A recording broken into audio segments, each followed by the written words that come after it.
Alright, let's see here. This is C# Continuing Live Programming number 17, part 10, and we're going to start work again on our chat system here, try and wrap that up. Finish local player chat system. Next stream we'll finish the networking side of things. Let's see here. Continuing the network chat system. Continuing the network chat system. Okay, so let's see here. So here's what we want to do. So continuing the network chat system, we need to go ahead and we need to send the chat over the network. We need to check that there's no profanity in the chat and so forth and all that good stuff. So, or anything that we don't want being, seen. Let me see here. All right, so let's go ahead and let me look at our message handlers. We have our chat message here. Logic for illegal characters here. So basically, what's going to happen here, where we left off on the last stream, is the chat view is going to allow you to enter in something, and what it's going to do is it's going to have a function that says process chat message. We're going to create a new chat model which holds the message, and we're going to say the message is equal to whatever you put, and then we're going to say new chat message dot send message, and this send message here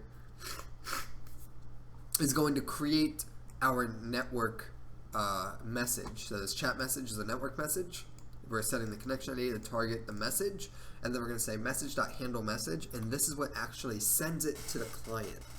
Alright, so before we send it to the client, let's go ahead and just make sure that we're going to go ahead and say here, if message.contains like an illegal character or word, we'll go ahead and for now, eventually what we're going to have to do, we're going to have to find a list online of generic, just like racial slurs and curse words and all the things that the game needs to replace with asterisks, and we'll eventually figure out how to go from there. For now, I'm just going to go ahead and just do the word, we're just going to do shit for now. So if the message contains shit, what we're going to do is say debug.log, you can't write this. Or better yet, we don't want to say you can't write this. We want to take that word, okay? We want to take that word and we want to turn it into asterisks. So if message.contains that, what I want to do is I want to say, we will have to figure out how to rewrite that string and replace it with asterisks. So here, let me see here, I might have to do message.toCharacter array to find those characters. So we're looking to doing that. For now, I'm just going to go ahead and say debug.log. So yeah, message contains shit, so for now we're just going to say debug.log. You can't say shit over the network. Alright, you can't say shit over the network. Else, message is clear, and we can go ahead and send it on its way. So here we'll go ahead and say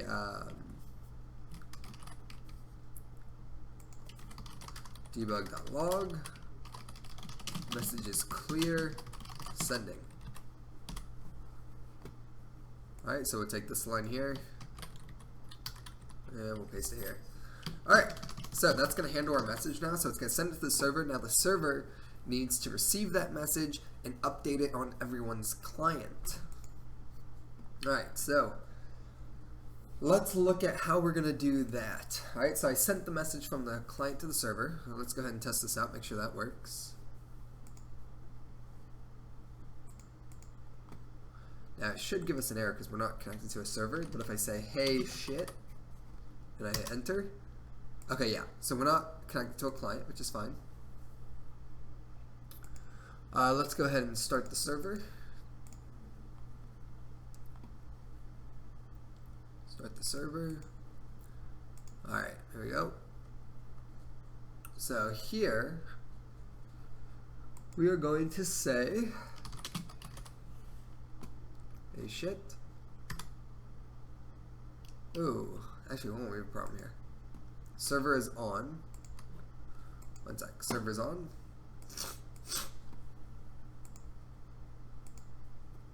Oh, okay, yeah, I have to log in, so I need to go through the main menu here, and it will bring us into that world. That's why.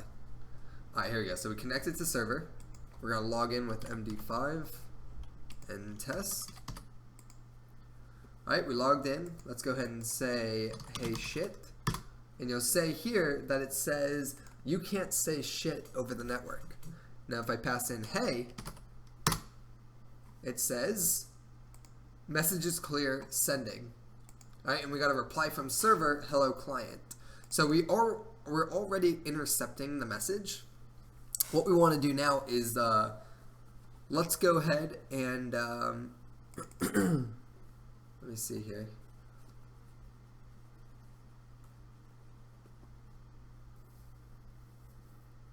This is actually incorrect. Reply from server, hello client. Alright, so we need to actually rewrite a little bit of this logic and see what's happening here. So what we're gonna do, reply from server dot message. Alright, so this is actually, alright, so here's what's gonna happen. So we sent that message over. Alright, and I wanna go ahead and just print out what that message was. This is actually incorrect. Reply from server, debug.log. Oh wait, hold on. Here we go. Reply from client, hey.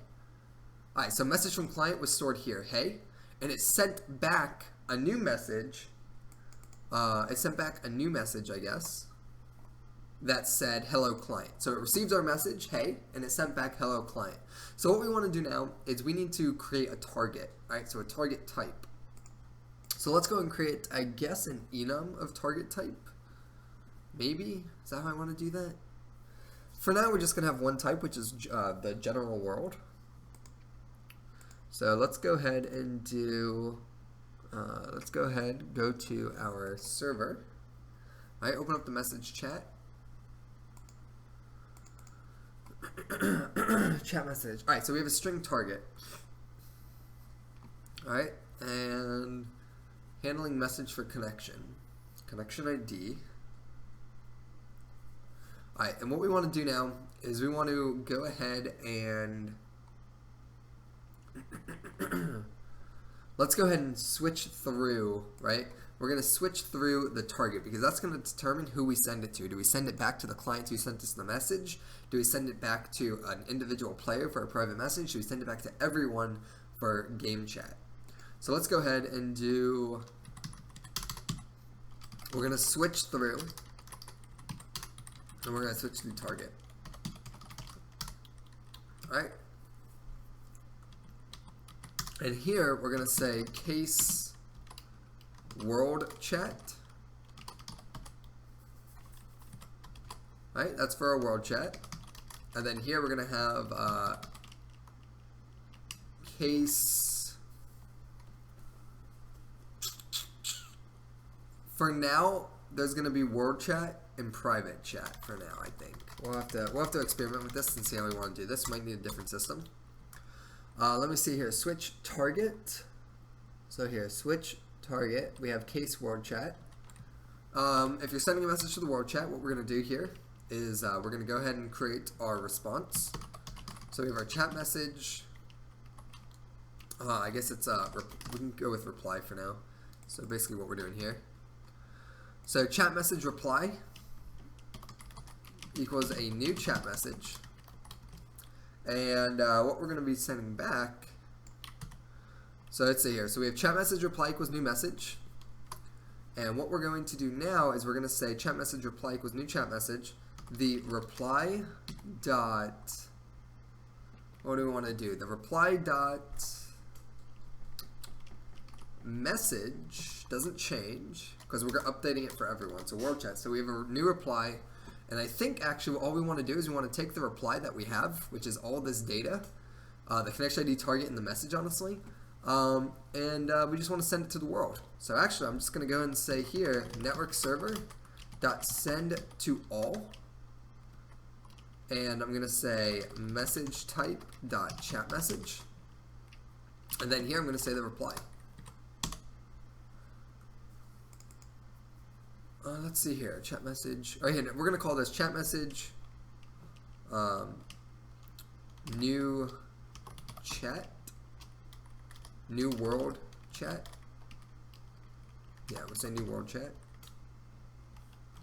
Alright, so chat message new world chat equals a new chat message. And then here, all we're doing is we are sending back the new world chat. So everyone will receive my message, hey.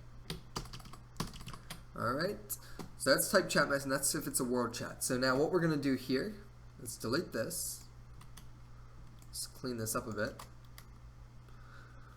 Handling the message for connection ID, so that's fine. We know who sent it to me, and now I'm sending it back to the world.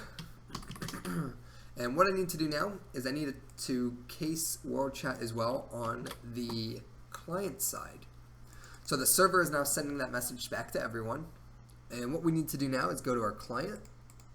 We need to open up our chat message here, and we're going to do the exact same thing. So how are we going to handle the message received? Alright, so the way this works is in the client here, we're going to say on chat message received from server. Alright, we're going to say chat message reply from server equals the chat message received, right, which is going to be everyone's message. Everyone will get this called on them, right? Everyone's going to have this called.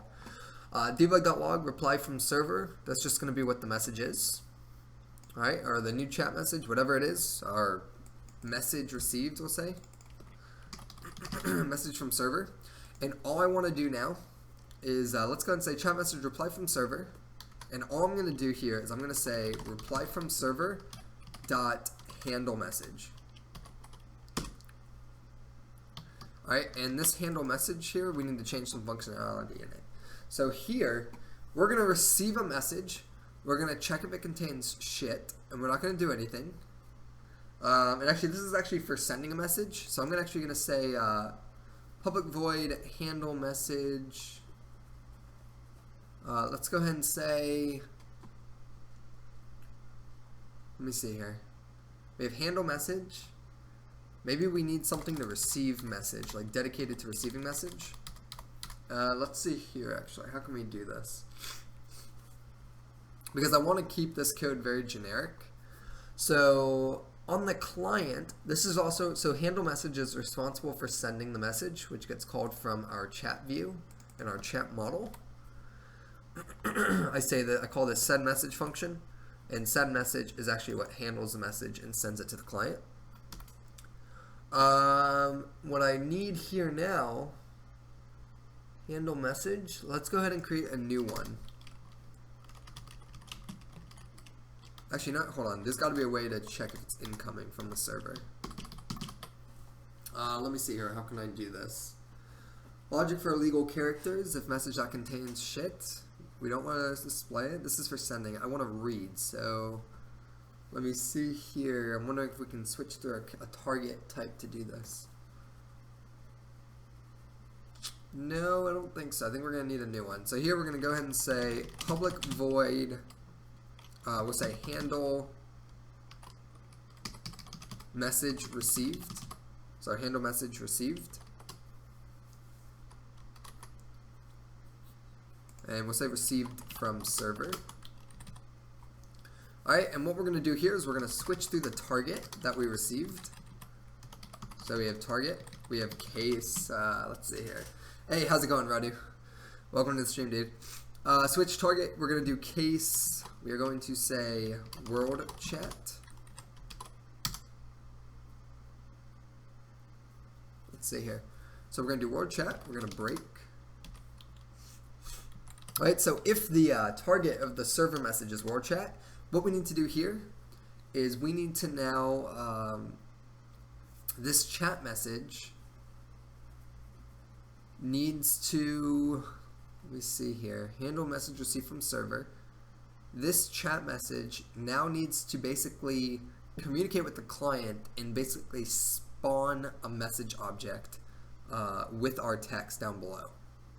Alright, so world chat, we're going to go ahead and we need to say here, create message game object with provided message. Alright, so here let's just to test this, right? We're going to go ahead and say debug.log. We're going to go ahead and say message received, let's see, received new world chat message. And let's go ahead and provide what the message is. Alright. So now what we need to do is we have this handle message function. We need to make use of that handle message function. So inside the client here, we're going to say reply from server dot handle message received from server. Alright, this is all we need to do. I'm going to get rid of this, and let's go ahead and run that.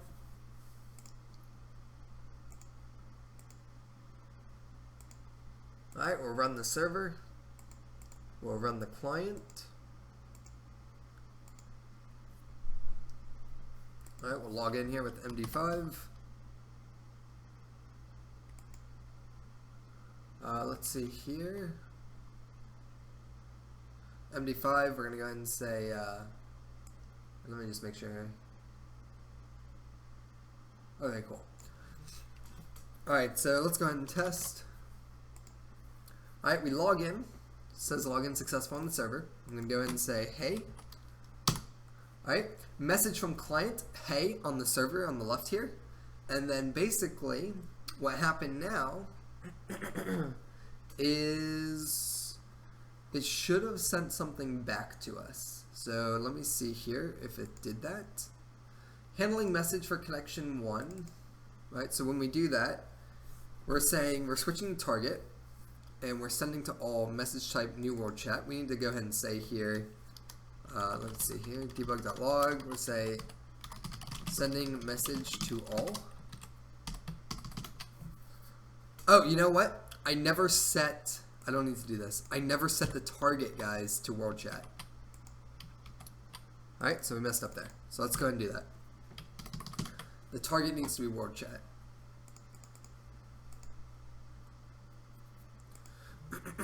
So in our chat message here, what we're going to do here is when we send a message, when we handle this message, which is done in this chat view here, so we're creating a chat, so our chat view here, and what we're doing is we're specifying if it's world chat or private chat, and our game would tell us that. So here we're going to go ahead and say chat view. Alright, so the chat view, and here we're saying message equals that for the chat model. And let's see here, when we go to our chat model, we are saying send message, and our target is equal to null. Our target is not going to be null. Our target is going to equal world chat. Alright, and now we should be able to send it back. Alright, so we'll go ahead and stop playing and rerun it. Alright, keep the server running. Run the client. Alright, as you can see here, we got MD5. We got test. Alright, so login successful. Let's go ahead and send the message, hey. Alright, message from client, hey, on the server. And what's going to happen now is handling message for connection 1. Message is clear, sending. Let me see here. It sent it. It says message from client is hey. And then it said on chat message received. Oh, one sec. What was I editing? Oh, shoot, guys. Sorry. I think I had this a little confused. Hold on. Where's my client? My chat message. My client here. On chat message received from server. Where does this get called? This is our chat message. On chat message received from client. So anytime we get a chat message received from the server, we're doing reply from server. And I'm saying reply from server dot handle message received. So we're switching through the target. I'm saying received new world chat message. Alright, so we didn't get any messages of that. However, we did get this. So on chat message received from the client. So I'm saying chat message sender. And then message from client. I don't care about the message from the client. I don't want to say that. Let me see here. On chat message received. Okay, sender.handle message. Make sure all of our scripts are saved. So when we handle, we're saying handling message for connection in case world chat. We're saying network server.send to all, and everyone's intercepting the chat message. So what's going to happen is it sends our message back. Oh, I'm sending back an empty chat message, guys. Do you see that? I don't want to send back. A new world chat.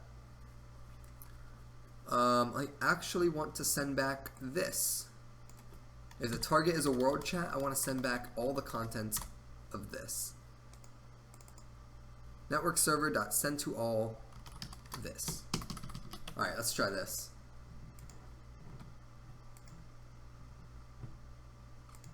So we are going to run the server, and we're going to run the client. All right, server on, connected. So we're going to go and say MD5 and test. All right, login successful. I'm going to send a message, hey, or hello world. And here you go, check it out.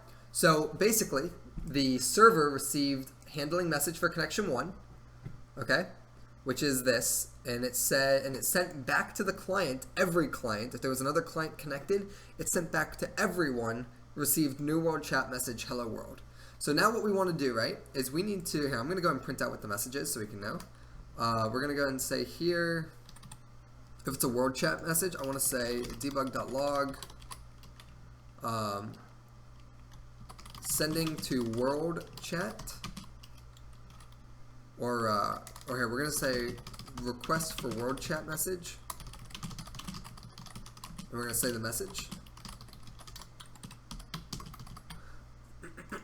So we run that, go back to our client, stop that, run, client, run. Alright, so we're going to go and say here, we're going to say, let's go ahead and log in, MD5, test. Alright, check this out, login successful, great. Alright, I'm going to go ahead and send my message over the server now. I'm going to say, hello YouTube. I hit enter, and it sent it. It said request for world chat message, hello YouTube, and it sent that to every client. Received new world chat message, hello YouTube. Now what I need to do now is as soon as I get this verification from the server that hey, we can go ahead and process this world chat, we need to now instantiate a game object. We need to instantiate a game object inside of our chat. So check this out. Inside of our game message mask, inside of this message display here, we need to send in a prefab message, which we already have. Alright, so this message display panel is where we want to instantiate things. Okay, so let's see how we're going to do this. We want to instantiate the new message into a prefab called chat message, okay? Now I'm trying to think how to do that and how to communicate it. Because really this chat message here isn't meant, like, it's not a game object, right? So I can't host the prefab or anything like that. I may need to load the prefab from resources maybe and instantiate it that way. I'm also wondering if maybe I should handle the network instantiation from something different, like for instance I don't know. I really don't want to clutter this class with all the logic. I kind of want to be like network server.send to all. And let me see here. So as soon as it sends to all, on the client side, right? So over here on the client side, we're intercepting that handle message received from server. And here is where I need to do the logic for spawning, right? So create message game object with provided message. Alright, so we know our message, received new world chat message, now we need to create that game object. So let's go ahead and try this. We need to have probably a mono behavior game object if I had to guess. We have a chat view. I'm also going to need a chat spawner, I guess. So let's say chat spawner. Or chat creator, or let me see here. How should we name this? Call it new chat message or something like that? Nah, we'll call it just chat spawner. Or world chat spawner, I guess. No, because we're going to use the same one for private message. So we'll go ahead and just call it, we'll call it chat manager, right? The chat manager, there we go. Or maybe the controller, I don't know. Stick with the MVC model. What do you think? Chat controller or chat manager? We'll do chat manager. Alright, so the chat manager is going to go on the parent game object. Alright, so here we have our login panel. Whoops. Hold on, we have to be in the game here. Alright, so we're going to go on to our game chat panel. We have our chat view. And then here we have our message display panel, which is where everything's going to go. So on the game chat panel, we're going to put our game chat controller. I'm going to call it controller. Right here, we're going to have chat controller. Okay, and the chat controller is going to sit on the game chat panel. Alright, so we got our game chat controller. And let's go ahead and just be able to easily access this. So we're going to go ahead and say here, we're going to turn this into a singleton so I can have easy access to it. We're going to go ahead and say here, private static, chat controller, the instance, create a property for it, chat controller. Alright, we're going to get the instance, and if it's null, we want to throw an exception.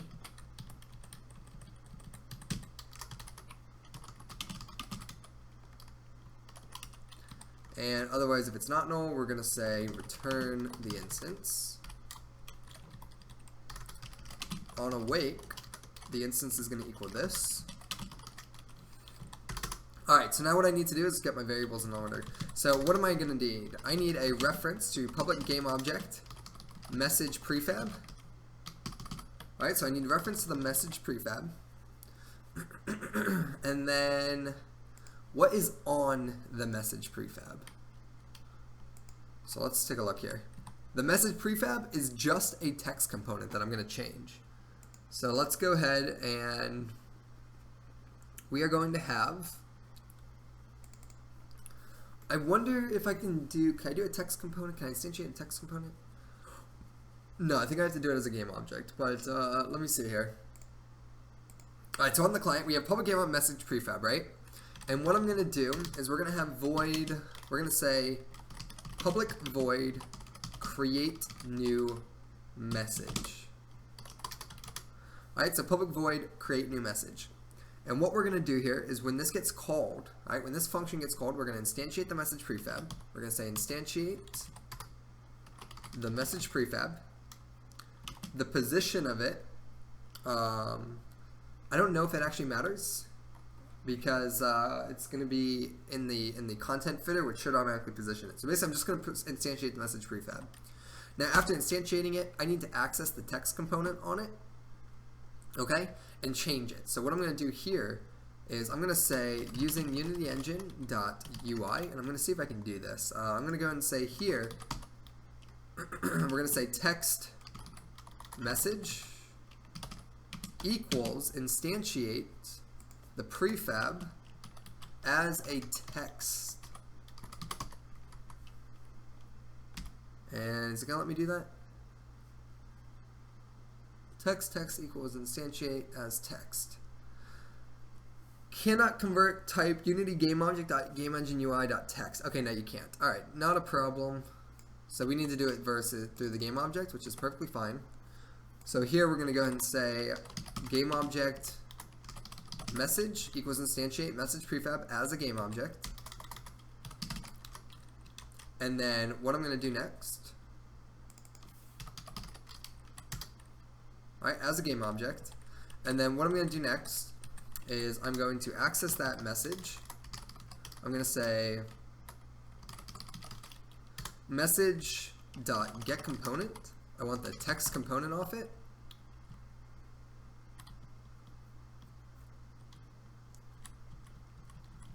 Ooh, do I need to say UI.text or using UnityEngine.ui.text? I do, I believe. Alright, hold on. Let me include here UnityEngine.ui. And let's see. Hey, how's it going, Michael?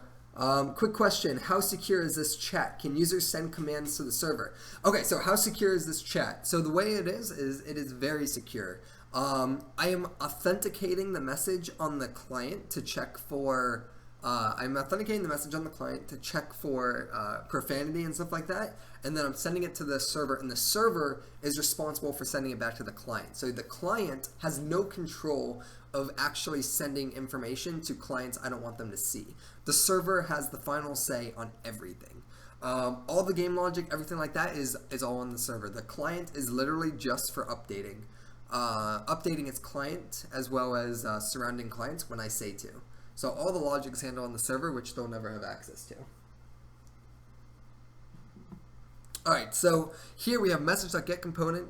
We're going to go ahead and grab the text component off the new message. We're going to say text dot text. Alright, and that's going to equal, it's going to equal, what's it called? The message text that we're creating, basically. So the message received from the server, okay? So here, we need to go ahead and say, let me see, how do we want to pass in that text? Let me see here. From chat message, receive new world chat message.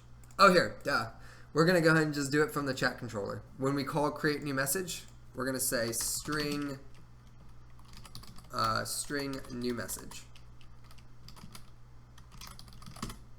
Alright, so .text equals the new message. Alright, so what we've done is we created that object, and what we need to do now, one more thing, is we need to say message.transform.parent, and the parent needs to equal where we're holding them. So let me go ahead here, I'm going to say public transform message container, right? And the parent is going to equal the message container. Alright, and that should be it. We're done. So I'm going to go over here to my network client, and I'm going to remove this message. Remove that.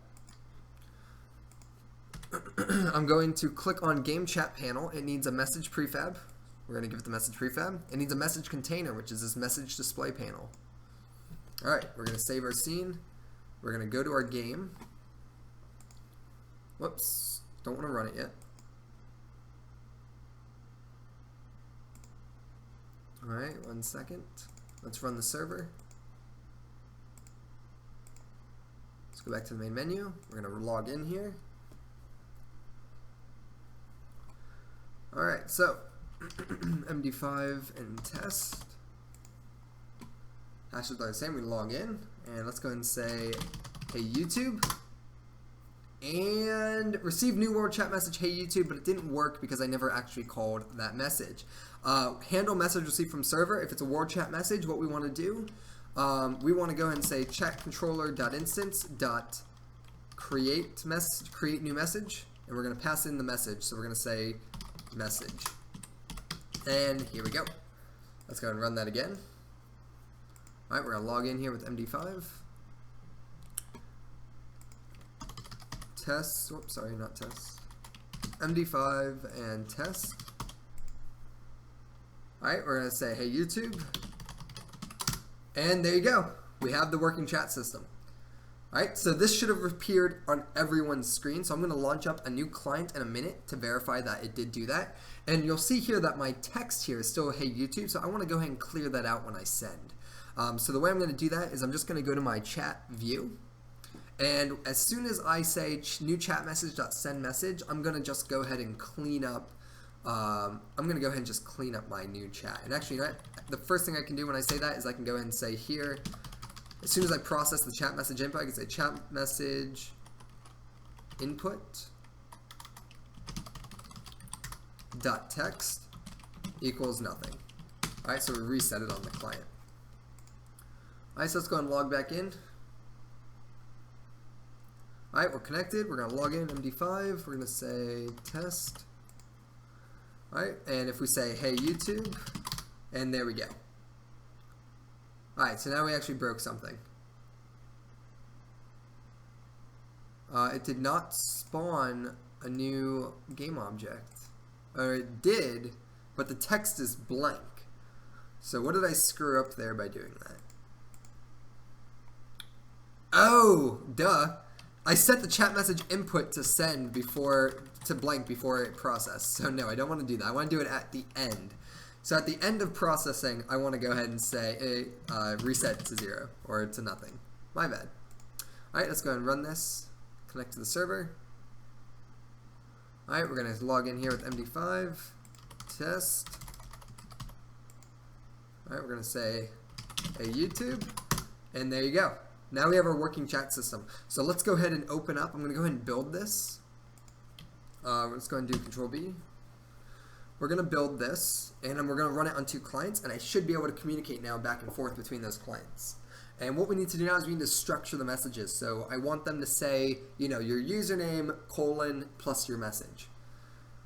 Alright, so we'll get working on that. And I think that's where we're going to start building out our player class on the server. Alright, so here we go. So we got our client here. We're going to log in. We're going to log in. I have to log in with MD5 on both. We don't have any error checking yet for duplicate logins, which we'll check for. But because I created a secure login when sending information over the client to the server, I MD5 hashed the login. I now need to register with the MD5 hash, which I haven't done other than this guy. So I have to log in with both of these. Alright, so here we go. So this guy's logging in. Oops, what happened here?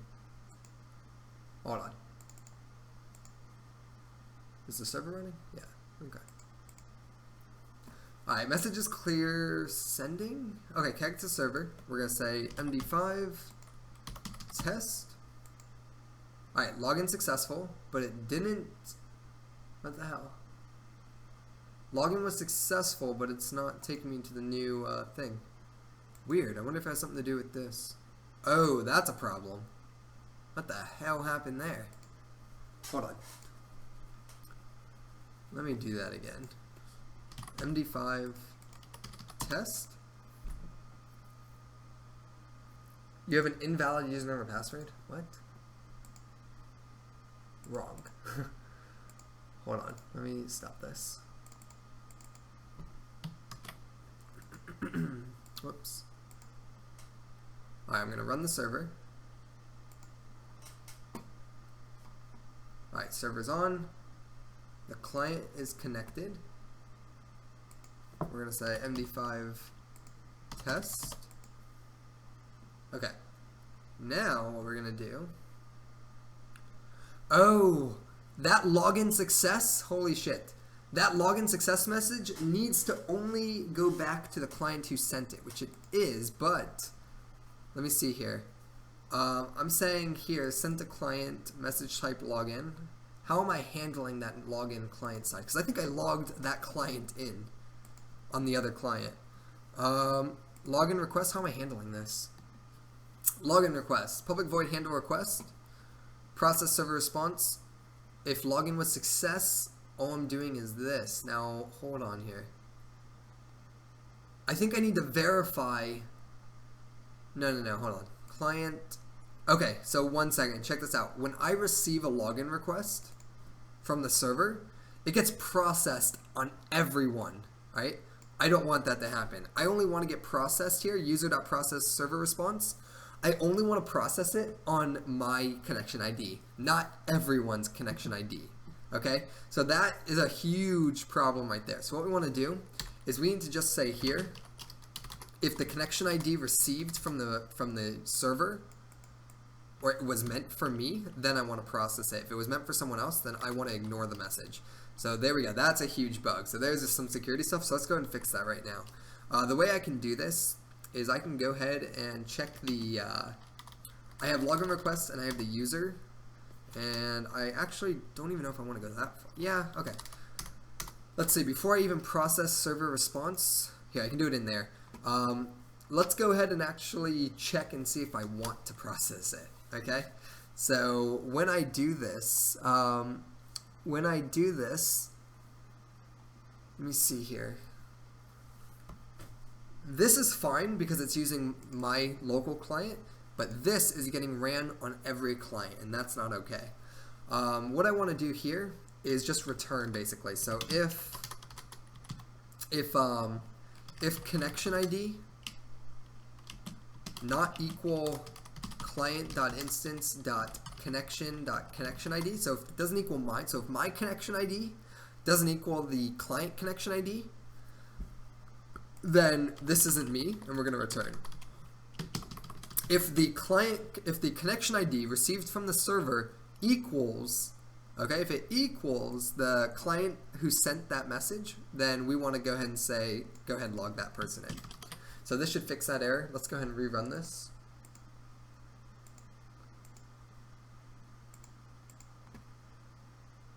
Alright. And that's weird. I thought it was only sending it back to that, but you know, maybe I'm completely wrong here. Let's go and just log in here, see what happens. Test. Alright, we log in. Now I'm going to go ahead and run this again, and I'm going to launch that other client. So here, we're going to say control build. Hey, what's up, awesome gamers? Alright, so let's go ahead and build here.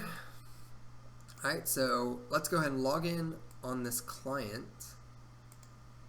Alright, we're going to log in on the client here. I want to make sure that this, when I log in on this screen, I want to make sure it's not logging in the new client. So I say test, login successful, and it did. So it's still logging me in on this guy. Alright, that's a problem. Basically, this guy's logging in for me. We don't want that, so I need to fix that. That's a huge problem. Let me see here. This has to happen when we send the server message back. Everyone's intercepting it somehow. Let me see here. If we go to our login request, I go to the client, on login request received from server. Now that should only happen though when this local client receives it. So I'm not sure how it's actually running on everyone. Although no, that does make sense. It would run on everyone. Okay, so on login request received, everyone got this. Everyone's running process server response. I only want to run it though for my local client. So here, if connection ID, here, let's go and get the connection ID of both of these. Let's just log them out. Connection ID for login request. We're going to go ahead and say plus connection ID. Connection ID for login request plus the connection ID plus I want to go ahead and say connection ID for local client. And that's going to be client.instance.connection.connection ID. I need these guys to match, and I don't think they are. Alright, let's go ahead and run this. Connect to the server. Okay, we're connected. Let's go ahead and do MD5 test. Alright, so connection ID for login request is 1, and connection ID for login for local client is 1. Okay, that is correct.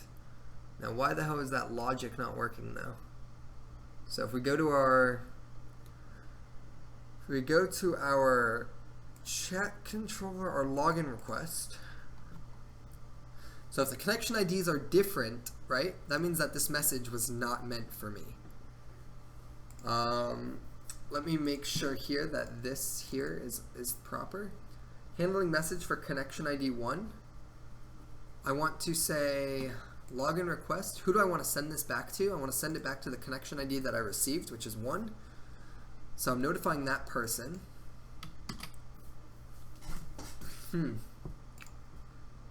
Shoot. What is happening here? What is here, let's do this. Alright, run the server.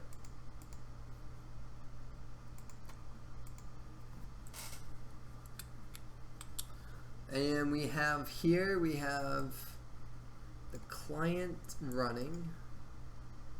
Alright, I'm going to go ahead and build this again. Save and build.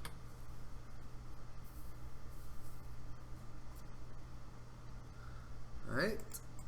And I'm going to go ahead and log in this time with this guy first. Alright, so let's go ahead and here's the server. Alright, so now we have handling message for connection 1. Alright, so it knows who connection 1 is. This guy is connection 1. This guy right here, this little client, is connection 1. I'm going to log in now with this guy. This guy should be connection 2. Okay, that's the problem here. both of these guys are connection 1. Why did that not increment?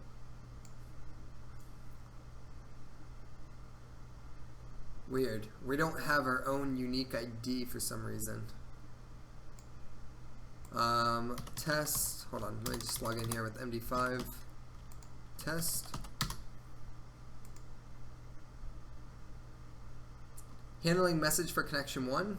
And if I send a message, right, it's going to say request from world chat. Right, and then this guy here, exception of type system.exception was thrown because the chat controller. And that's because, okay, interesting. So there's actually all sorts of logic flows going on here. Yeah, I need to verify that, yeah, okay, there's a few things that need to happen here. One, I need to verify that we're actually in the game world to receive a message. And then two, these connection IDs aren't incrementing. The server, I thought, is supposed to handle the incoming connections and kind of iterate through them. So that's a problem. Let me look on the server here. Shoot. Let me see. Unity, connection ID Unity 5. I don't know why we have, how can I obtain an int within the network ID Unity? Here, let's see here. All clients have the same connection ID. I shouldn't have to manually increment that. Sending messages to single client. No. Let's see.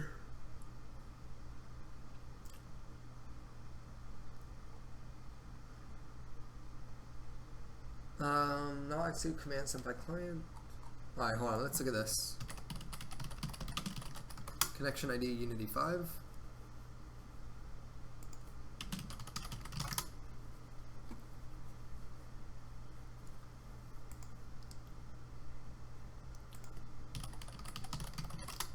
I'm looking for the new network connection, transport integration using host migration. Let's see, a network client is what I want. Alright, so on the network client we have a connection. The network connection object the client is using. And then I don't see connection ID for that. Why not? I can access it from the connection. Maybe I need to go into there. Is that a separate class connection? We have a network connection as a high-level API class. Oh man, that's not useful. Or what about connection ID?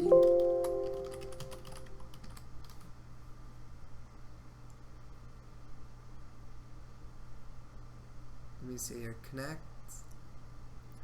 Network connection. Connection ID. The network transport connection ID for this connection. Network connection is a high-level API that encapsulates a network connection. Network client objects have a network connection, right? And that's how I'm saying network. I'm basically saying client.connection.connection ID have multiple connections, one from each client. Network connections have the ability to send arrays or serialized objects as network messages, right? Let me see here. So transport receive. I don't want to do that. Network connection. An example use of these functions to log the contents of incoming and outgoing packets. Below is an example of a debug connection class that is derived from network connection that logs the first 50 bytes of packets to the console. To use a class like this, call the set network connection class function on a network client. Alright, I don't really care about that.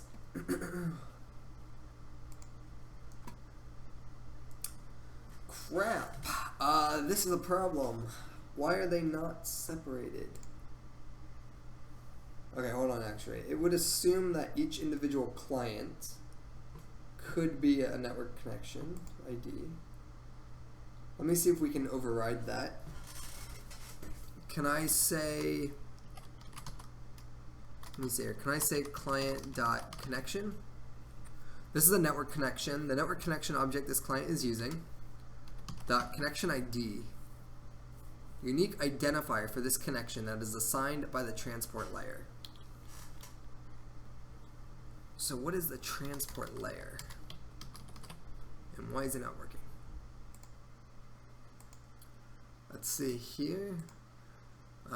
Using the transport layer. Let me see here. Packet size, transport init, configuration, my reliable channel ID, yada yada, topology. Let's see, host created communication, network transport.connect. We're sending that data. The first command will send connect request to peer with IP and port, return ID. I don't think I need to do this. This is for if I'm having multiple game servers, like you know, an FPS where like you have 500 games running at once or something like that. I think of Call of Duty. Let's see here. Connection ID. Where are we signing that? Network transport.receive. Out the connection ID. Both of the return events, first functional return event. Okay, hold on. Okay, yeah, so I wanted to do something very similar to this. So if when we receive data, we're saying we're outputting the connection ID from the server. My connection ID equals network transport.connect. I'm hard coding in a 0 here for that. Data received in this case, rec host ID will define host, connection ID will define connection, channel ID, yada yada. Let me see here. Shoot.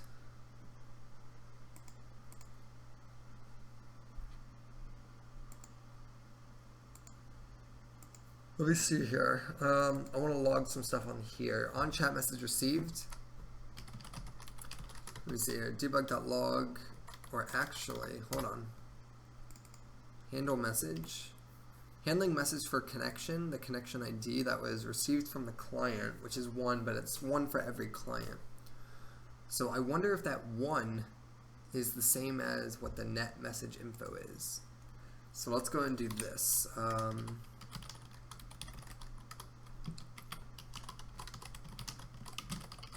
Client ID connection equals net message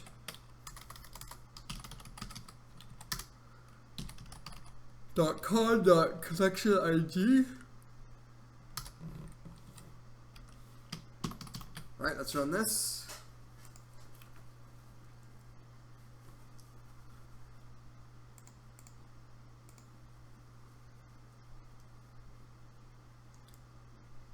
Alright, let's see here. Client ID connection is 1. And if I log in with this guy, let's go ahead and build this. Let's log in with 2 of these. Oh, it's the server, I think. I don't want to do that. I don't care about the server. Yeah, the server can stay running. I want to build this.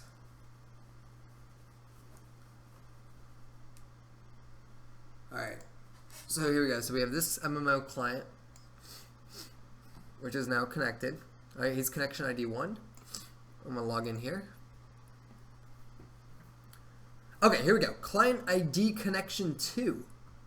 So the server knows. Okay, that totally makes sense, I guess. Each individual client would not know. Client ID connection is 2. Okay, so the server knows the difference between these guys, but the clients have 0 clue who the difference is.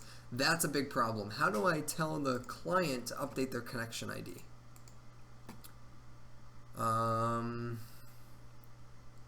Client ID connection 2. Wait a minute. Let's see here. I think I can actually do it like this. On chat message received. Okay, here's how we can do this. If I go to Network Manager, this is for the server. Right, I know that it's incrementing on the server. And what I'm going to do now is I'm basically going to go ahead and say here, if client connection ID 2 sent me a message, client connection ID 2 is the only one who should be reading that message, right? So handling this login request here. So what I can do, I think in the client is I can go ahead, let me get this, what is this network message? So response back.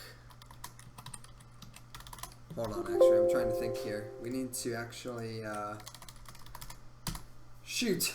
Okay, so the server is incremented. It knows who client connection ID 2 is. It's sending it back to that client. So this actually should just work. I don't know why everyone is, no, I do know why. Everyone is processing it. Only client ID connection 2 should get it. But what I'm also confused about is I thought that the way the server works is the server is saying sender, hold on, where's the server? The server is saying send to client. That send to client is with the connection ID of 1, which makes sense. So I'm sending it to everyone basically because everyone is client connection ID 1. What I do want to do is actually say shoot. Hold on here. I think I need to update that connection ID. Shoot. How do I tell the server what my connection ID is? Shoot, I might need to have a local variable for that. I don't think I can use client connection ID. I think I have a wrong interpretation of how that works. I may need to have something in my client class that's going to hold my actual connection ID. Let me see here. So we have in our client on login request received from server.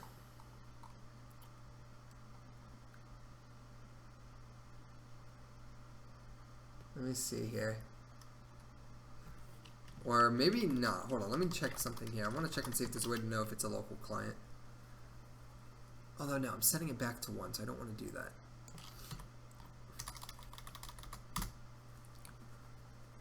Hold on. Okay, let's see here. So we have my local client, and I believe the connection, can I change what my connection ID is? Here, let's see here. On connected to server, where is that? On connected to server, right? We're saying client and message handle, on message received from server.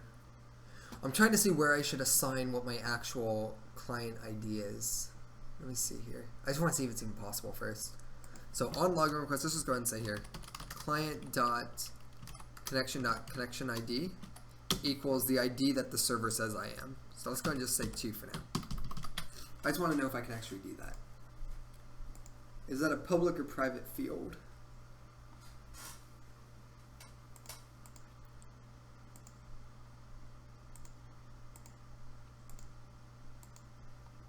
Okay, looks like I actually can assign it.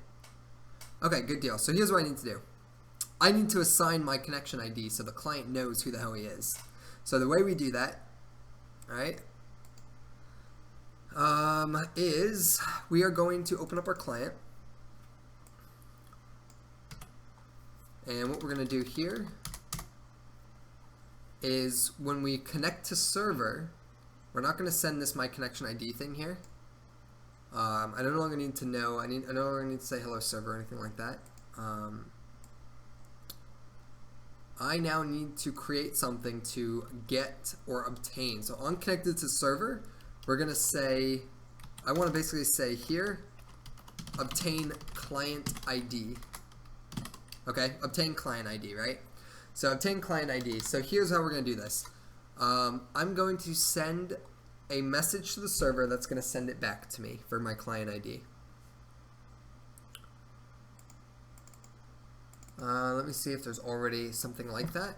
Do we have here client dot register handler? Do we have a message type for client connection? No dot ID. All right, no, we don't. All right, we need to create a new message type that's going to handle this. So message type, connection ID info. Let me see here.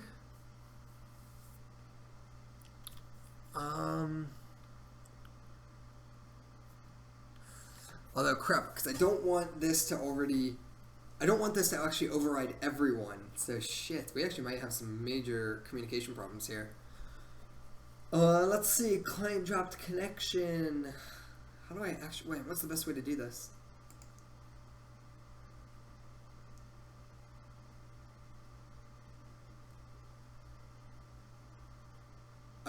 Okay, hold on, I think I know how I can do this. The server knows who I am, and I can interpret it through the connection ID it sends back. So let me go ahead and actually just add back all that message stuff. Let's start over.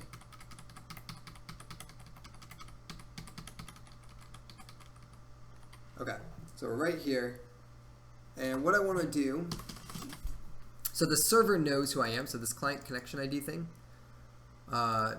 right, client ID, connection ID on the server, yeah, so on chat message received, okay, what I want to do here is on connected, I have that client, and what I'm going to do here is on connected debug.log client connected, I want to send them, I want to basically update their thing. So when they log in, preferably, I guess, right? So when they log in here, so on login request receive, what I'm going to do is I have their check user. I'm going to say handle request. Actually, hold on. Yeah. Check user. Okay. What I'm going to do with that check user is I'm going to say check user. I'm going to update their client ID, their connection ID. So their check user.connection ID equals the net message.con.connection ID of that client. All right. So the server keeps track of their connection ID. And I believe that is correct. Let's go ahead and just make sure here. Debug.log. Login request from ID netmessage.con.connection ID.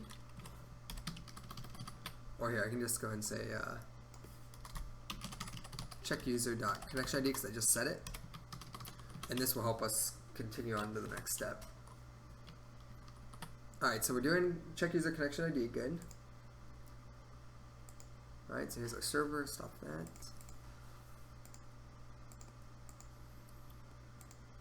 Alright, so I just want to verify that the server is still keeping track of each user, so I'm going to go ahead here, I'm going to say control, I want to build a new one, a new client, server's on.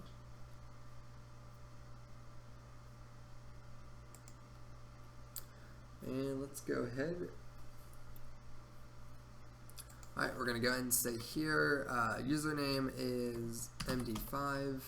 Okay, here, hold on. Handling message for connection 1. MD5 is going to be test. Alright, response. So login request ID 1. Now here, I'm going to run this.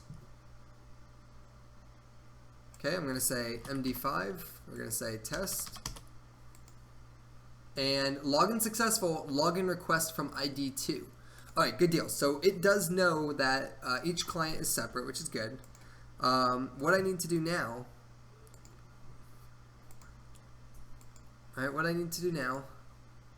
is on the server here, we need to handle that. Alright, so basically what I need to do is I need to send it back to that unique client. So that unique client is held in that connection ID. So sent to client, connection ID is useless because the client thinks it's a 1 or a 2. What I need to do instead, let me see here. That connection ID came from the net message. I need to get that net message, which is here connection ID. Okay, no, we actually should be good here because now I'm using the proper connection ID and I'm sending it back to that connection ID. So this connection ID here, login successful. And here, I'm sending that message back to connection ID, whatever your connection ID is. So we might actually be okay here. I just need to now make it not only operate on the local client who received that message. Which actually still doesn't make sense why everyone is getting it. It should just be that unique client. But let's see here. Here's the client.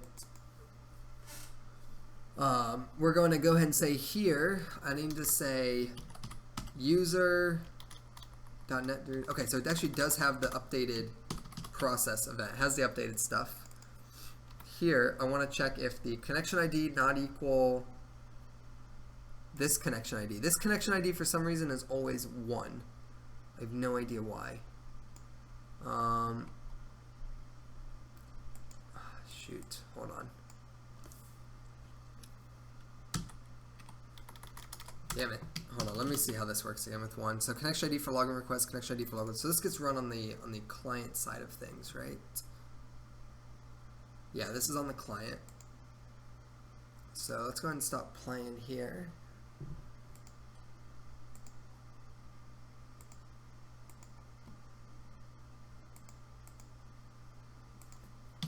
And then I don't know why it's not letting me log in with both of these clients here. That's weird.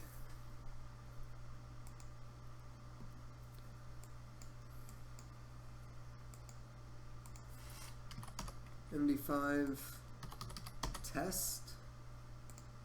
Oh, whoops, hold on. Need to connect. Alright. So handling message for connection 1. Alright, client 1 is connected here. Actually, no, hold on. Right here, I want to say debug.log client connected. Let's get their net message. Alright, and then here, let's go ahead and stop the server. We're going to rerun it.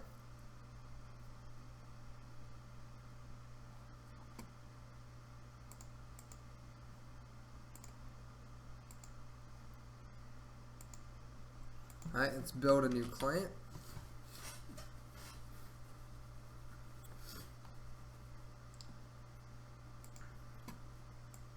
Alright, so here's our client. So as soon as we connect, this should be 1.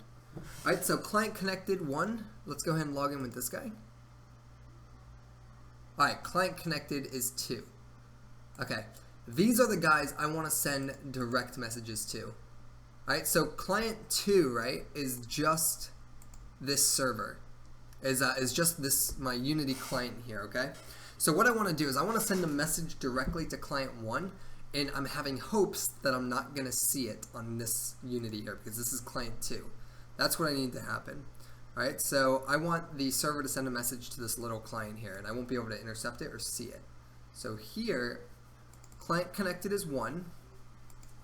I'm going to go ahead and I'm going to send a message back to that client.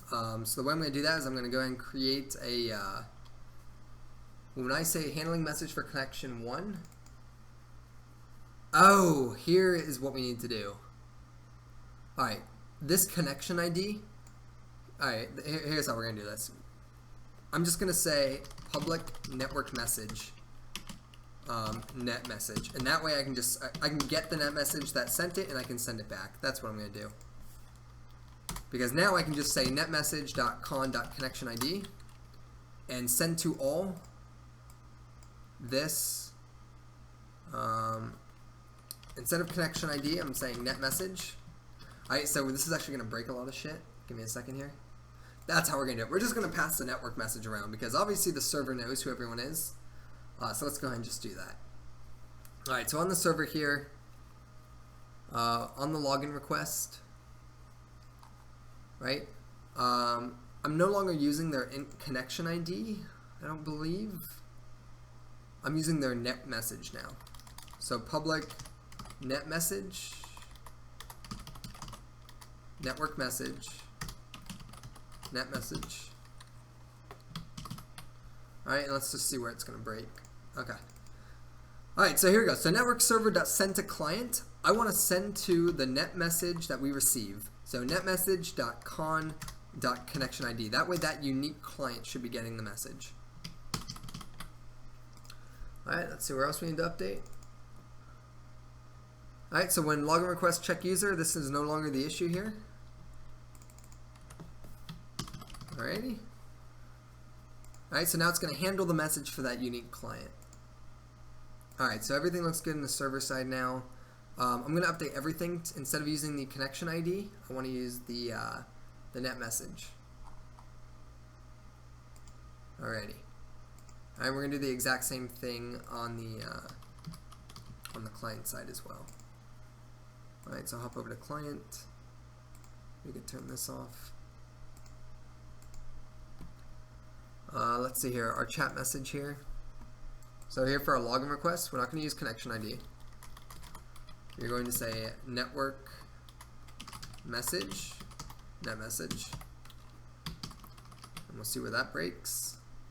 And then over here, we are also saying client connection ID is going to be public network message, net message.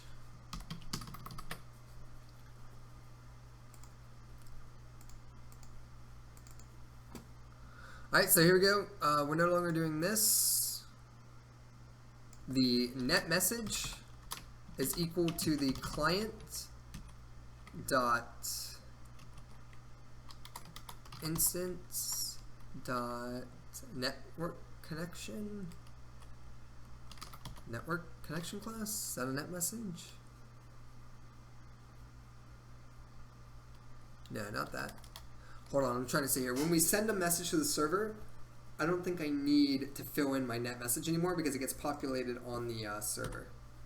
I don't think I actually need that. And I might not need it in general, actually. I'm hosted on the client side at all. We will see, though.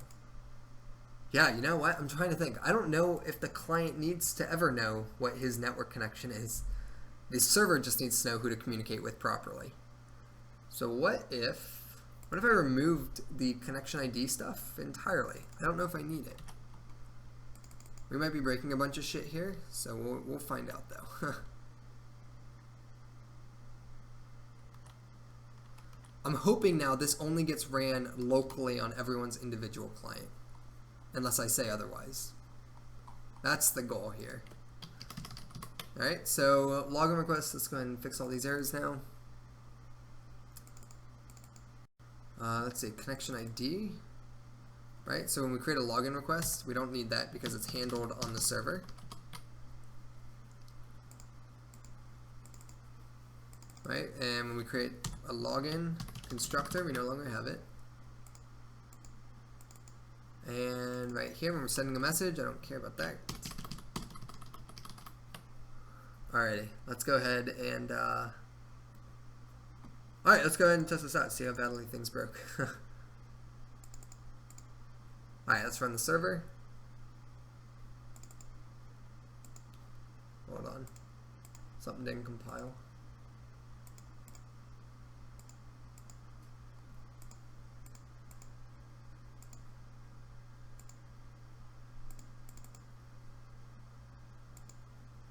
All compiler errors have to be fixed. There's no compiler errors.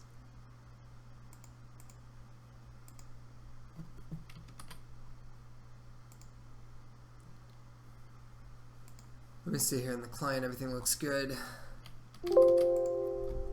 Saving this.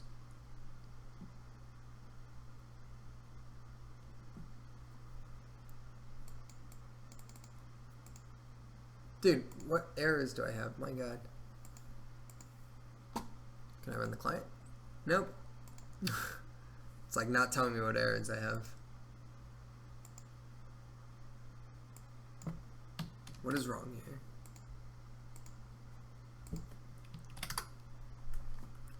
Let's see, all compilers certificates we can enter. I'm trying to hit the play button, but immediately it says all compiler errors. Open the console, window console, and double click every one of these lines with a red mark in front of them. 2 days ago, yeah, please do try searching. To tell you more, internal compiler, see the console log for more information. Output. I'm double clicking on the error, but nothing happens. God dang it. What the hell just happened here? Here, I'm going to close down Unity and reopen it.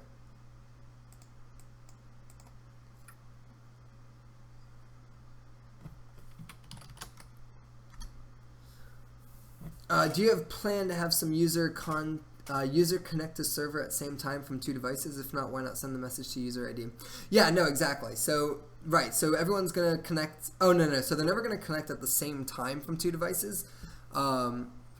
Like you couldn't log in twice with the same account, if that's what you're trying to talk about. But I'm basically making it to where I'm making sure that I'm only sending messages to the unique client that I'm communicating with, that I received information from, not everyone. I didn't realize that the client connection ID didn't update when it connected to the server. So every client is basically a one, and I was communicating with every client. I don't need to communicate with every client, so I'm just separating out their logic. All right, so we're gonna open up the server here, and then I'm gonna open up the client.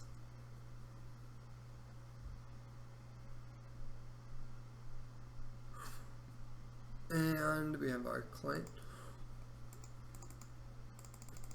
Okay, it looks like I'm getting like internal UNet errors. I don't know what the hell those are. Why am I getting those? Failure generating network code. Why is that my problem?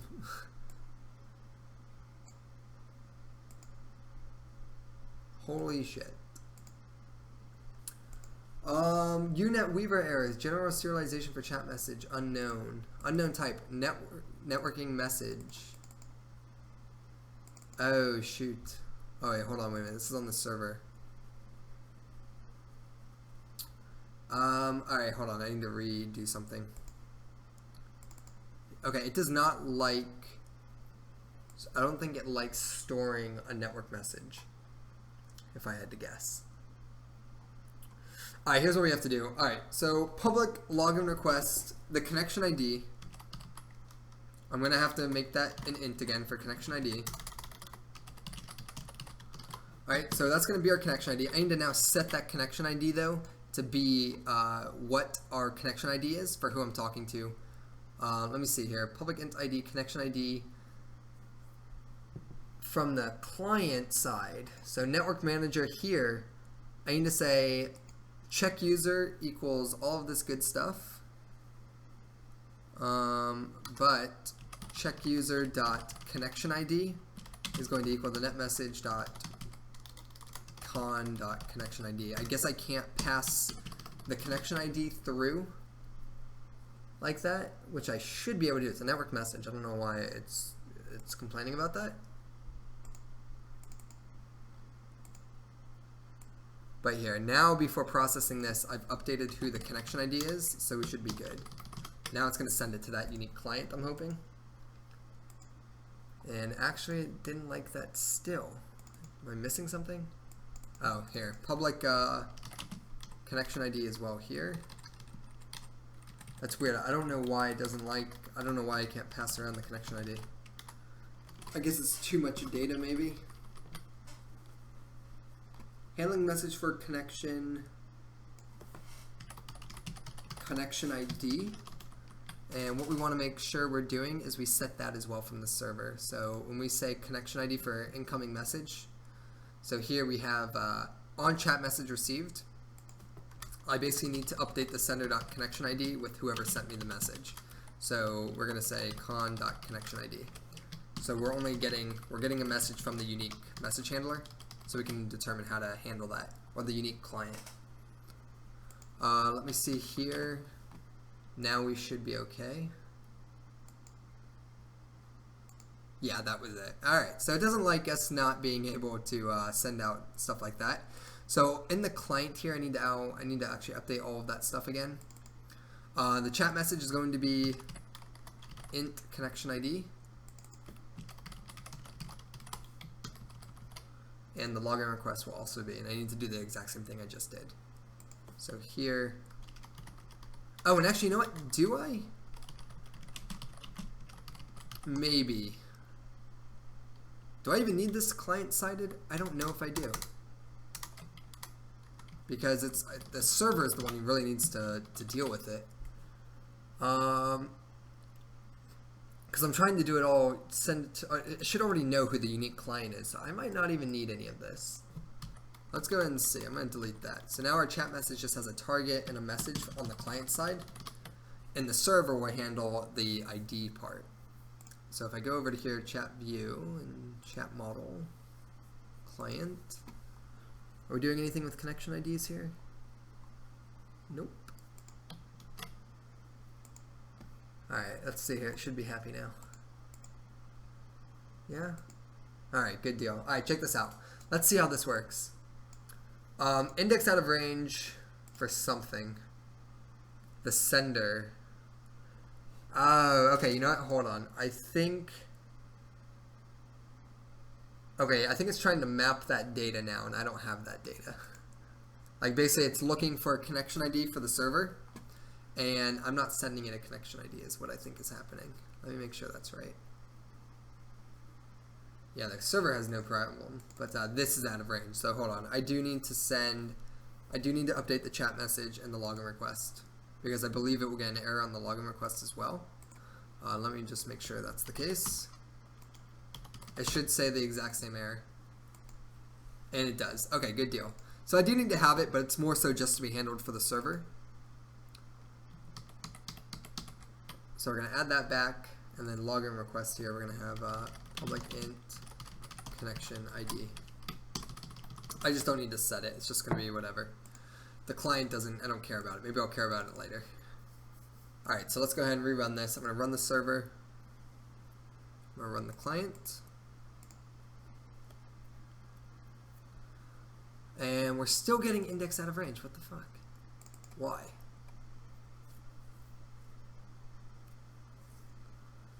Where is this error coming from?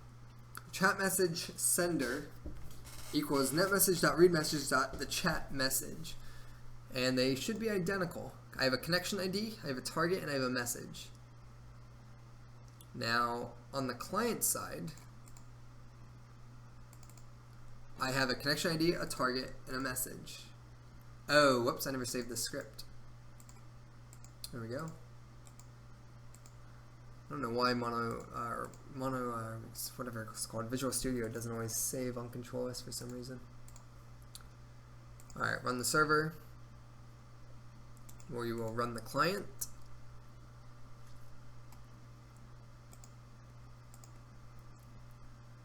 Alright, there we go. Good deal. Client connected 1. Alright, so what I want to go ahead and do now is let's go ahead and now the code should only actually run on the local client. So give me a second here.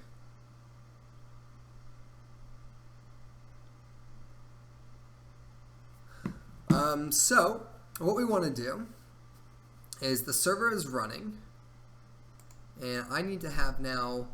Alright, so let's see here if I can log in now with 2 clients. Okay, so we're gonna build, and I want to make sure that in the server I'm assigning the proper client connections. Yeah, okay, I need to make sure to always do this before handling the request, so it knows who to communicate back to. So now I should be able to log in just fine with both of these guys. So if I go ahead and play this, the server should say handling connection 1. Yep. And connection 2, which it is. Good. And if I log in here, MD5 test, I should log in only on this one, which I did. I logged in here. Now if I check this guy, bam. Alright, so let's log in here. MD5 test. Success. Okay, we have unique client communication now. Good thing we got that out of the way early, because that would have been a huge pain in the ass. Here we go. We're going to go and say, hey, Unity Editor. And look at that. They both say, hey, Unity Editor. I'm going to go over here and say, hey, little client. And if we check the little client, there you go. We have a complete working client communication. Alright, so now what I want to do is I'm going to go ahead and just say, I want to be able to put their connection IDs for now in front of who's sending it. Alright, so what I'm going to do is let's go ahead and set, I want it to say, so if I'm connection ID like 1, I want to say 1 colon, and if connection 2 is sending the message, it's just to say connection 2 colon. Alright, so let's go ahead and figure out how we're going to do that. So we send back the message, right? And let's find out where we're actually interpreting that message here. So on the client side, we are handling message received from server, and the server needs to update the connection ID, which I believe it already has done. So I'm receiving that back, so I should be able to get access to that. So like if I were to say here, receive new world chat message plus from, let's see here, hold on. Received new world chat message. I'm going to turn this into a string. So here, receive new world chat message. The message from connection ID, and then let's find out who the connection ID guy is. Okay. So we're gonna have here, we're gonna have comma message, and then we're gonna have the connection ID. So hopefully it's updated already and I don't have to do anything on the server. And then let's go ahead and just put this into a system string or a string formatter. So we're going to say string.format. Put it in there. Alright, let's go ahead and see who is sending these messages. Alright, so we'll run the server. We'll run this little client here that needs to be restarted. And actually I should just be able to test it on this, honestly. Let's go ahead and run this. We're going to go ahead and say MD5 test. Alright, and when I send a world message, it should know who sent it. So I'm going to go ahead and say, hey from editor. Alright, so request for world chat message, hey from editor. Oh, wait a minute.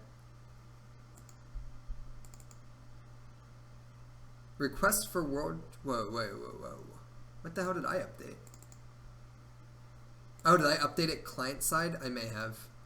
I did. Okay, received new world chat message, hey from editor from connection ID 1. Let's go ahead and test this now. So if I actually go ahead and stop this, that's fine. I want to go ahead and build this, and it should say from on the client. Yeah, no, that's good. We do want this to be client-sided. We don't want it to be server-sided. So I want to say, when I send a message now, the editor should say receive new world chat message, hey from editor from connect. I want it to just say connection ID 2 basically. So let's go ahead and check this out. Thank you, Quing and Radu. Check this shit out, dude. So we are going to run the client now, and we are going to go ahead and say here MD5. We're going to do test. I'm going to log in here. This guy's connection ID 1, which actually I don't want. So I'm actually going to log back out and rebuild. I want him to be connection ID 2 so we can easily distinct it.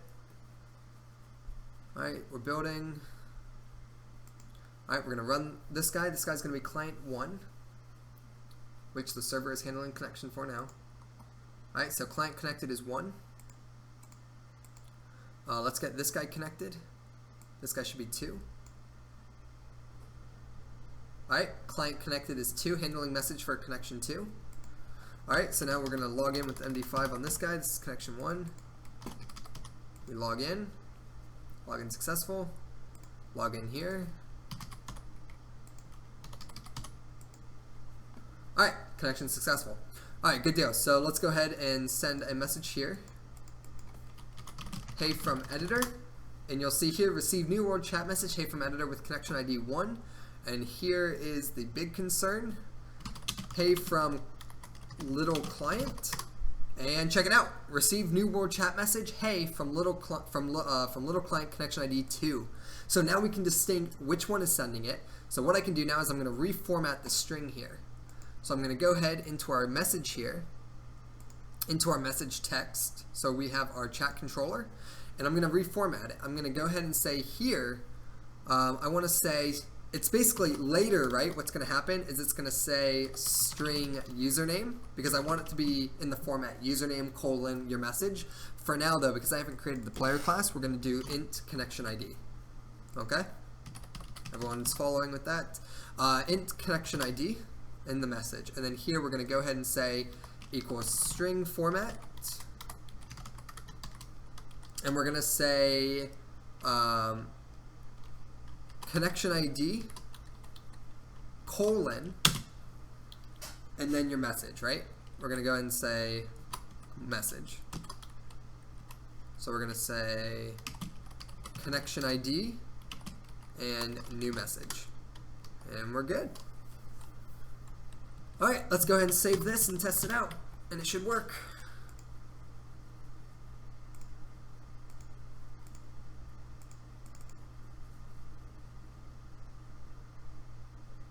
Oh, what the hell did I do? My bad. Whoa, wait a minute. Oh, okay, yeah. So when we, so we're getting a new chat message, right? So what I want to do here is I need to pass in that connection ID for the current client. Or we're going to create a new message with the connection ID received from the server. That's what it should be. Alright, so this runs on each local client. So each local client's creating a new message with the received connection ID. Ooh, actually, you know what? I don't know. This will be interesting, actually. I hope this works. Otherwise, we may have some sort of fault. Let's go ahead and try this out. So we'll go ahead and build. The server is still running. Alright, so we'll log in here. This is connection ID 1. Log in here with connection ID 2. Good deal. Alright, log in with 1. Log in with 2. Alright, and here we go. Let's test it out. So I'm going to go ahead and say, hey editor, and check it out. Message from 2, hey editor, and if I say, hey client, and there you go. Check that out. Alright, so we officially have this working. Now what I am curious to know, so this works great, right? So message 1 sent, or client ID 1 sent hey client, and 2 sent hey message. Right, and I can keep going. Hey, did you get this? And we can have, yeah. Alright, so all that's working and looking great. What we want to do now is, what happens if one of these guys disconnects? So what if I stop the editor?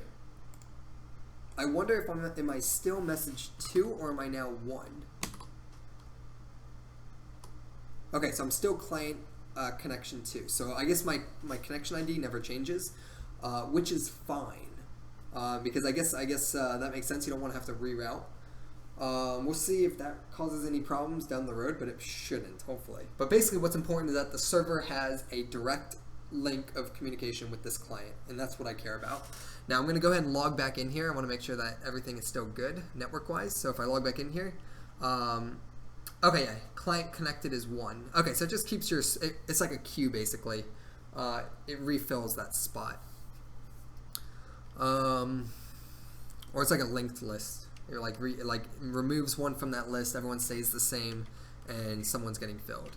So let's go and do MD5 and test. Right, and I should be able to say, hey dude.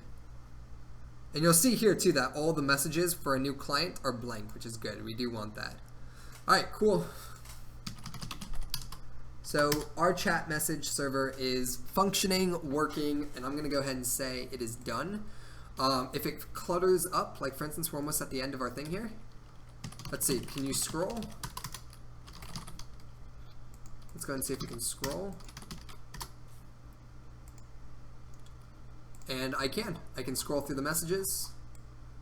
Alright, we can scroll through the messages, so we're good there. Oh, here, check that out. Here's a bug.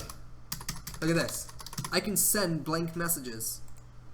We want to make sure that the message isn't blank, okay? So if the message is just empty, we don't want to send it. So let's go ahead and fix that. That's easy.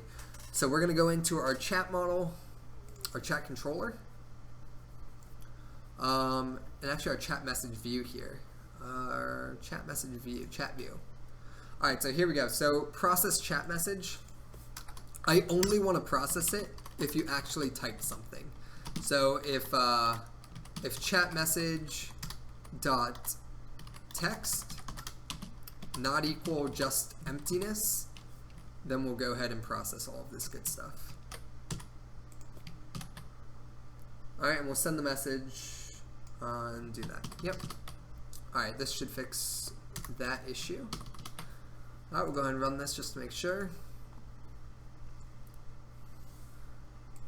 Let's see here. MD5 test. Alrighty, and we're gonna go and say hey. And we can't send anything. If I hit spaces, okay, so check this out though. If I hit multiple spaces, right? If I just do a space, I can't do it, but if I do multiple spaces, I can do that. So how do we prevent that issue, right? Basically, I just need to check and see if there's a character at all. And the way we're gonna do that is we're gonna open up our client here. If chat message.input.text not equal empty, or what I can do actually is chat message.text not equal null or empty, or let me see here. check if a string is just a bunch of spaces. How can I check if a string contains characters and white space, not just white space?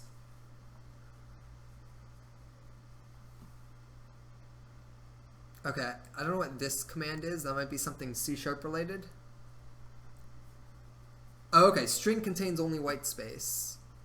Okay, these are like computer commands or some shit that runs on Windows, and this is something OS related that maybe C# can interpret of like what your string contains.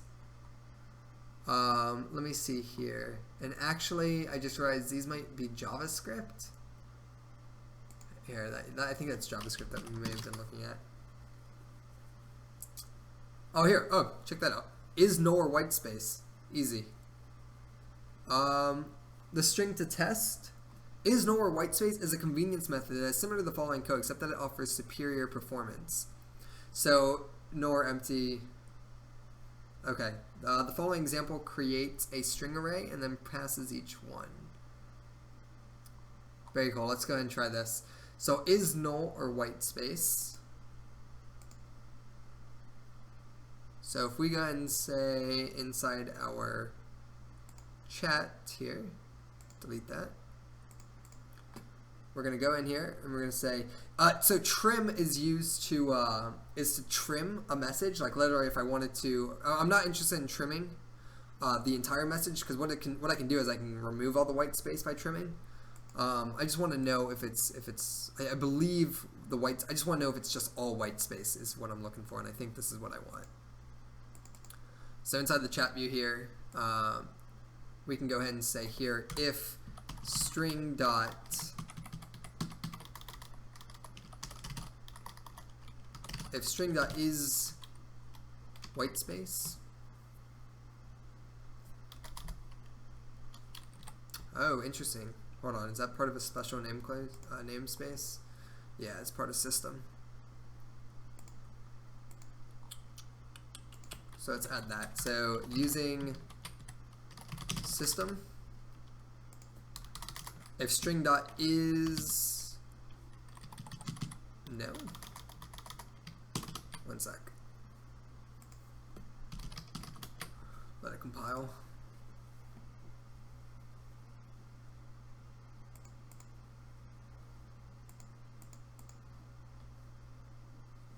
Okay. So if string dot is nor empty, why don't they have the is white space? Why can't they use that? What version of C# is that? Might be using an outdated version. Current version. Damn. Okay, that is I believe that's a C#6 thing. So I only have like C#3 for Unity. Like that's all Unity supports at the moment. So I don't think I even have this. I don't get to use this. Alright, so hold on. So check for white space, Unity.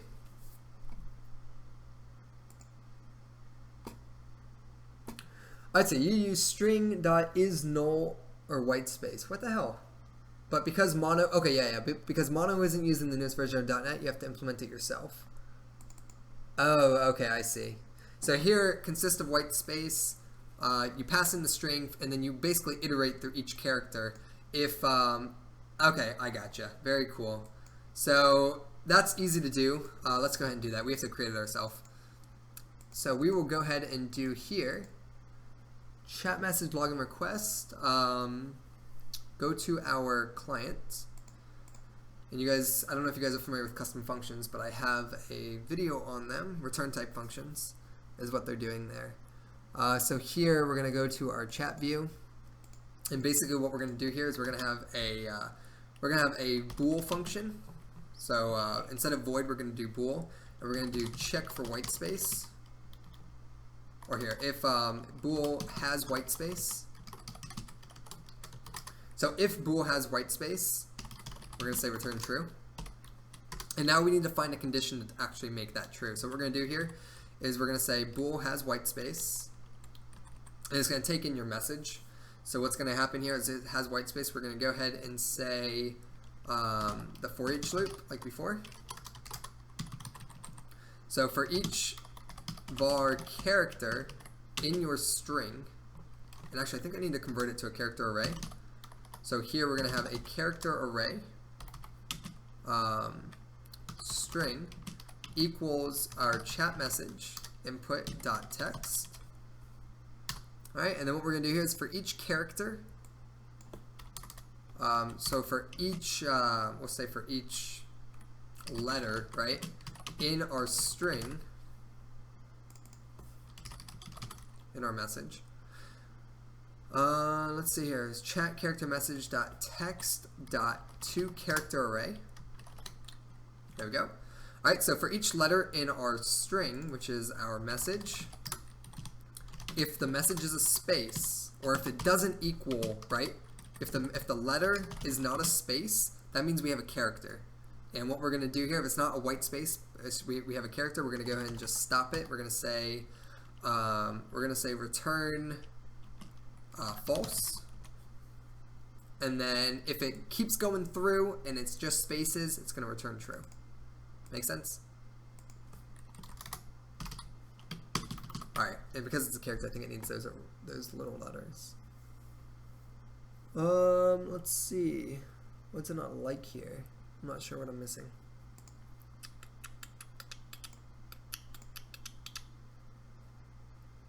Open up the client. Oh, I'm missing a parenthesis somewhere. And message. No. Dude, what am I missing here? I'm like blind. Hold on, what's their example? They have the exact same thing.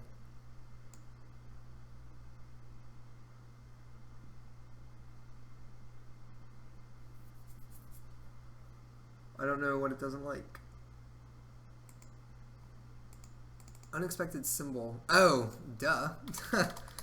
Okay, here we go. So if has white space, right? So we're going to call that method if has white space.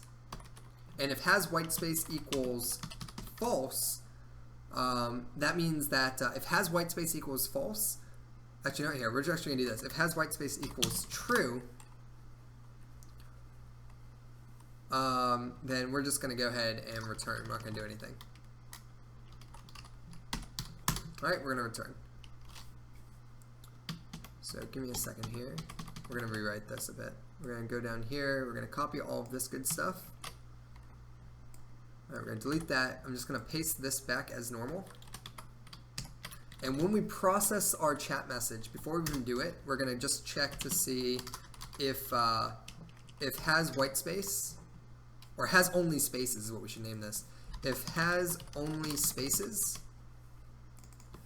so if has only spaces equals true, then we're just going to return and not do anything. Else it will go ahead and run this code. Alright, let's go ahead and test that out. We should be good.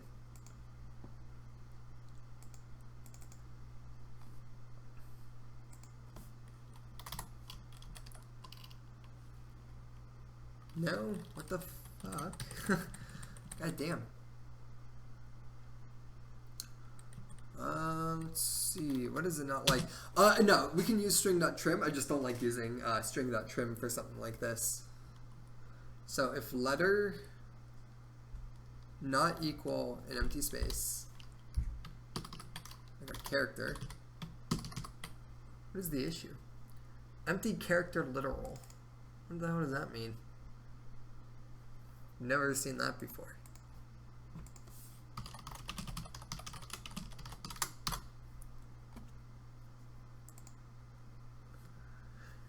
Alright, let me see. If you want to replace a character in a string without leaving an empty space, then you can achieve this by using string builder. Yada yada. Java, you cannot modify it. You can't. Blank is the literal for a string which contains. Now, how to present empty character in Java class. Is there a reason for this? My string.replace. Is there a reason for this? I'm asking this because let's see. We want to do.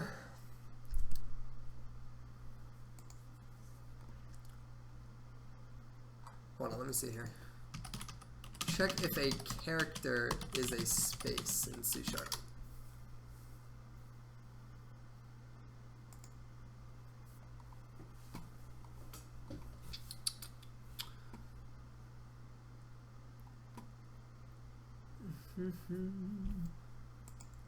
Don't want to do that.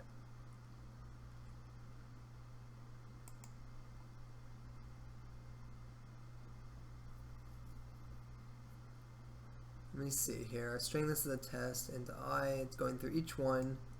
If character dot is white space, they're using the. Do they write a custom method for that though? No.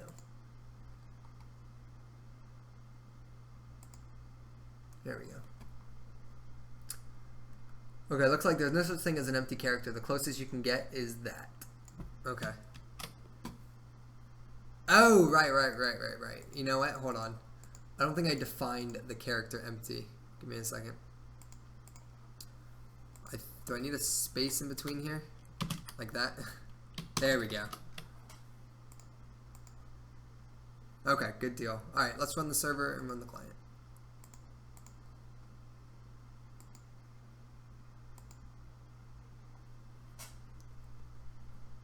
Alright, MD5 test. Alright, I log in, and you'll see here that I can't enter anything, and if I hit multiple spaces, I can't enter anything. Alright, so I'm forced to now send proper messages. Alright, good deal. Alright guys, so our chat system is fully functional. I'm going to go ahead and say our chat system, I believe, is done. For the world game chat, we still need to create like private chat where I can send a message directly to someone. So I'm going to create another task for that in our Trello board that we're keeping track of here. So chat system is going to have a little bit, I'm going to remove it from here. And I'm going to create something different, a new one for it. So we're going to create a new checklist. We're going to call it chat system. And we're going to go ahead and say world chat. And we're going to have a private chat. Alright, so we finished world chat. So now all that's left for our networking really is we have our private chat to do for the system. We have our forum integration. And we have our trade system. The forum integration is where I would like to have like vBulletin software. And basically to log into the game, you have to use your registered account. So like basically your game account is linked to the forum. And what I can do with that is by doing that I can control registration. So I can make it so that you have to register on the forum to play in game. And when you register on the forum, you'll use that same login for the game. But what I can do with that is I can directly update that character with messages. Like for instance, if I could say, like for instance, say you don't really browse the forums, but you have the client and you log in all the time. You just play the game, but you never check the forums, right? What if someone sends you a message on the forum and you don't check the forums often? You wouldn't know, right? Well, what I can do is when you log in, I can check to see if you have any messages on the forum, and I can send a little message when you log in that says, hey, you have new messages on the forum. I can also create all sorts of systems on the web to where I can create mod panels where the moderators of the game can actually check instead of having to do everything client side. I can have moderators on the game that can just go to the website and they can look at all of your stuff. So if I need moderators to check your inventory or check your bank account, they can check directly from the forums. There'll be a panel that populates all of your items and all of your inventory. Instead of having to do it in game, I can basically manage your entire game account from the website, and that's the goal. So that's why I want to do the forum integration. And there's a whole bunch of cool things you can do with it. Like that's how when I used to run RuneScape private servers and I would invite players to be moderators, I would actually send them a message on the game forum, and they would receive a message in game saying you have a message waiting for you on the website. And when they would check it, they could accept it, and then as soon as they accepted it, the next time they log in game, they would be a moderator status. So we can control user ranks from the forum, and when you log in, we get that user rank. So we'll have admins, we'll have moderators, and then we'll have players, and we can even have like a donator rank and so forth. And based on your ranks, we can update the client to display like a special icon next to your name and so forth. So that's the goal direction we're going with. Let me see here what else. Let's see. World chat is finished. I could start the private chat. In order to start the private chat, though, I need to start the player class. So I think what we're going to do next is we're going to start doing a bit of the player development with this network setup. So we're going to go in here and add the player setup now to the active sprint. For our player setup, we have point and click to move. And we actually have a shit ton more than that we have to do. We have player setup, so we have point and click to move.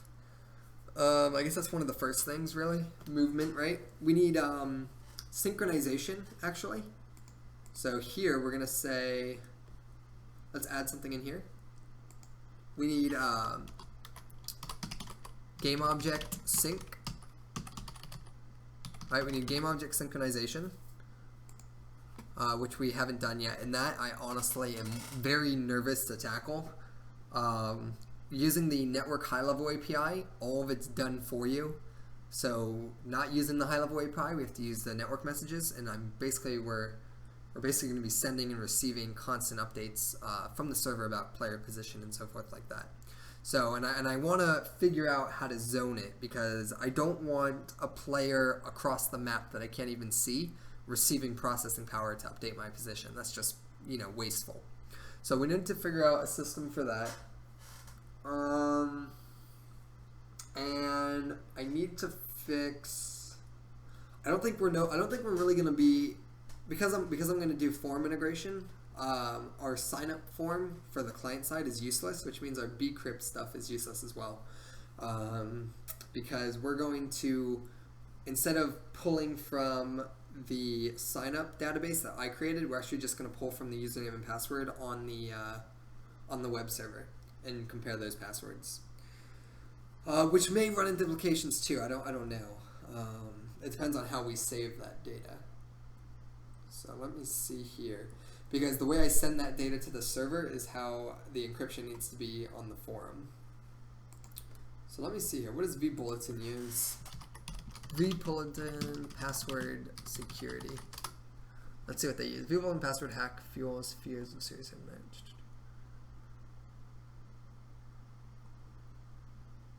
Nice. I think for the longest time they used to use MD5, but MD5 is not very reliable. It's just hashes. The hash is the same. So like if you know that the hash for the word test is this hash, then you can compare that hash against the database of hashes, and you'll find all the passwords with test basically. So it's not really that secure. Password reset invoked as vBulletin.com. Yeah. First password reset. Attack on vBulletin.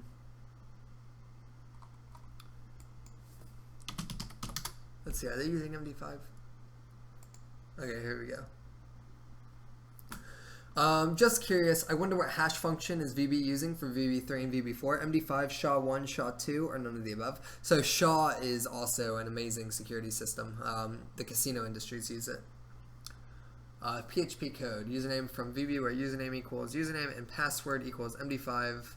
Well, looks like MD5 there. So, alright, so vBulletin isn't the most secure password encryptor. However, luckily for us, we are sending data to the server in an MD5 format. So if we do go with vBulletin, which I think I'm going to, it will automatically just work this way, which is great.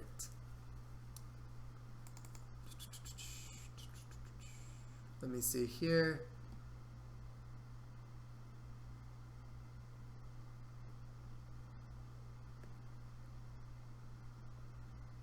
We use a double MD5 hash with a salt. Without the salt, it's moderately hard to get a value that works for the password. Something like MD5 password, salt. All hashing methods are weak with access to the hash table. Protecting your database is the most important thing you can do. All right, good deal. So it looks like they have some sort of salt thing going on there, which is fine. We're going to look into setting that up as well. I think maybe we should actually do that now.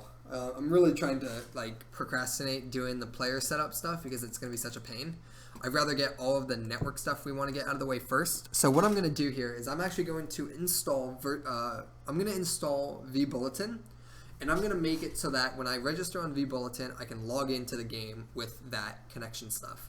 All right, so I'm going to go ahead and how long is the stream at? We're at 2 hours on the stream. It's 12:35. Yeah, okay. I got like another hour before I got to go run out. So I'm going to stop this stream because we finished the chat, and then I'm going to start a new stream, and we're going to install vBulletin and get the form integration done. Alright, so let me see here. I'm just going to update the messages here. So continuing the network chat system. So we finished the world chat system. Alright, finished the world chat system. This is video 17, part 10 of the multiplayer 2D top-down adventure MMORPG. Alright guys, good deal. Don't go anywhere. I'm going to restart the stream in literally 2 seconds here. Give me 1 second. I'm stopping it.